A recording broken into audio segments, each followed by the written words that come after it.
Worst case scenario, get 50% off on a meal if you bring enough people.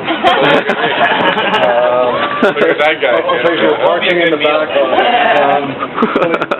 For me, first was to have the moral support and the community behind it, because everyone in this laneway, and I find in particular in Cabbagetown, is pretty much not in my backyard, and I don't want to deal with your shit, and don't get into my shit. And it frustrates me, because what ends up happening is that people take snow blowers and, you know, cover your door with the snow so that they can get out, which isn't very neat.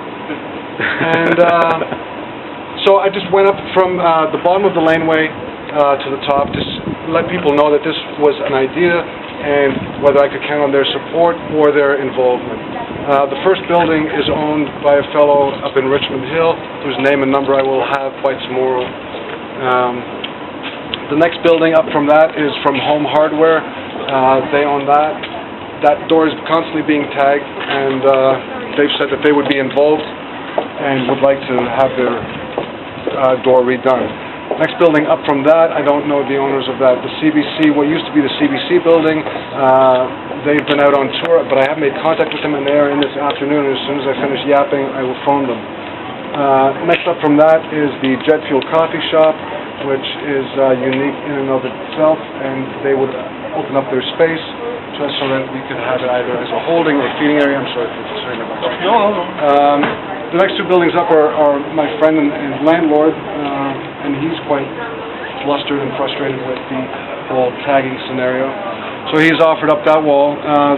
The following fellow, his name is Barry Lavender. He's a graphic artist and filmmaker. He's in and supporting. The Jerry from the store right now escapes me. He's up for it. Posterity? Posterity Graphics, thank you. Yes. He would like to have whatever that aberration is that's on his wall replaced. These people, the Greens, I haven't spoken with yet, and basically that's where we're at. I have spoken with the neighbors along here, two of them. The first one is a contractor who has said yes. The next two are on vacation or on tour.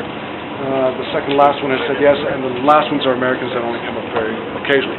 Last but not least, this building here, in the fall of last year, it's occupied by priests and the brethren, and they were getting rid of graffiti art. And I'd mentioned that we had done this Crop Street routine, and they said yes, when it's time, then come and let me know.